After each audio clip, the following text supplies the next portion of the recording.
My name's Georgette Kerr. I'm in Dr. Philippa Cook's class, Religion 580.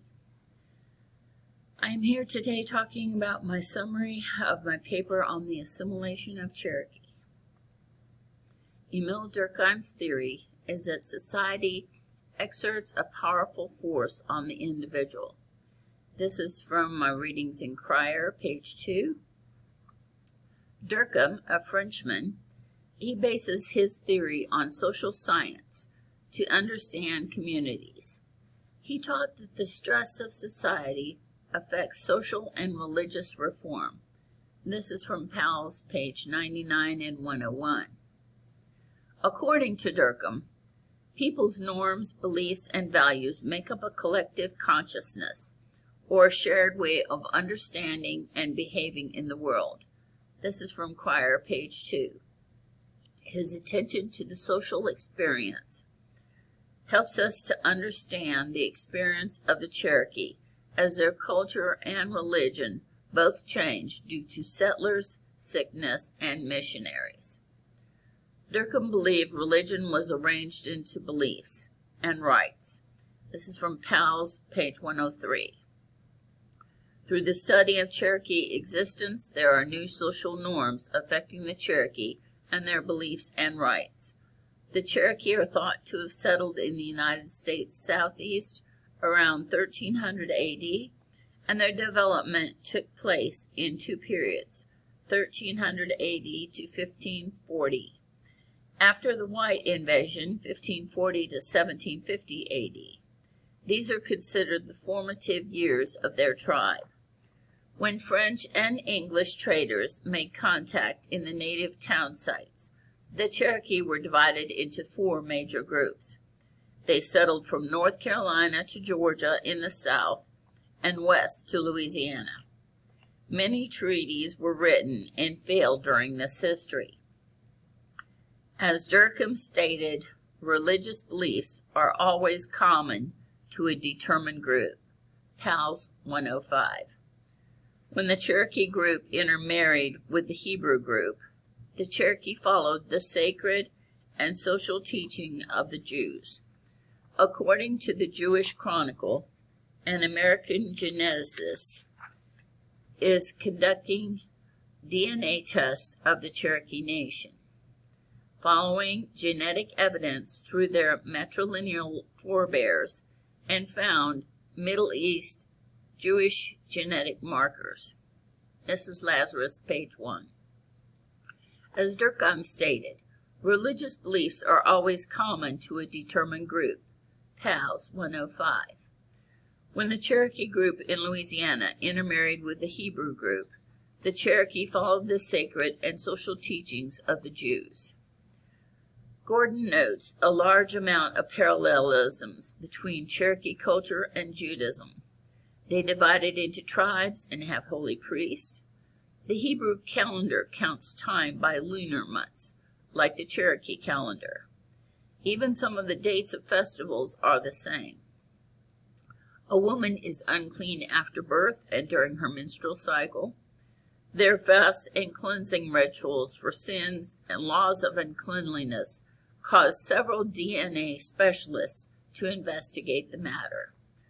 1/3 of the Cherokee tested have a DNA source from Israel. Failed DNA tests usually do not have a significant number of Cherokee to get adequate readings. The Hebrew were assimilated into the Cherokee tribe. Hebrew priests died in a Louisiana epidemic of yellow fever in 1817. This is from Louisiana State, page 2. DNA shows there is a link to the Cherokee from the Jews. The number of people in society had doubled almost every 25 years in early America.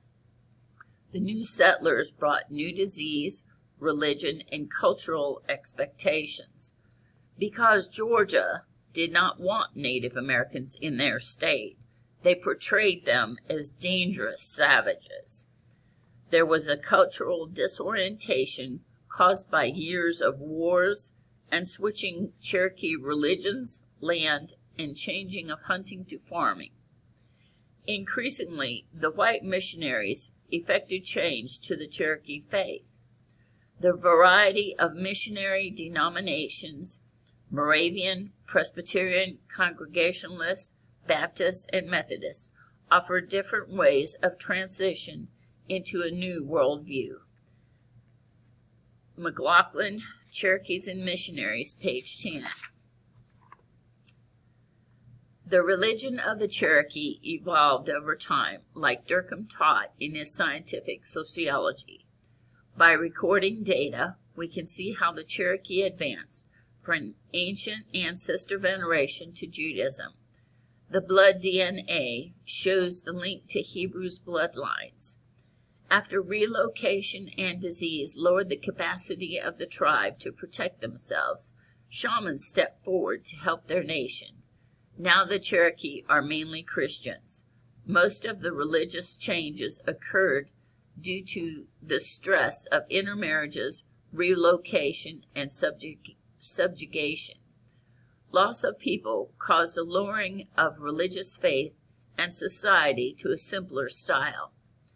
This study of the Cherokee religion has proven Durkheim's theory was correct, as Cherokee religion changed because of Cherokee society changed and shrank. The stress of society forced them to change several times. They mainly followed the flow from ancestor worship to Judaism, to shaman taboo when the tribal numbers shrank. They were forced into Christianity by missionaries and government officials. More studies will be done to explore the new information on the lost Hebrew tribe of Cherokee. Durkheim's theory that religion is based on beliefs and rites is still true, even with all the interruptions of settlers, sickness, and missionaries that the Cherokee endured. These interruptions caused stress that Durkheim explained caused changes. Durkheim never studied the Cherokee tribe, but his theory can be applied to their study to gain more in-depth information and understanding. Please read my full paper for more information, and you can see my sources at the bottom of the 2-page handout. Thank you for your time.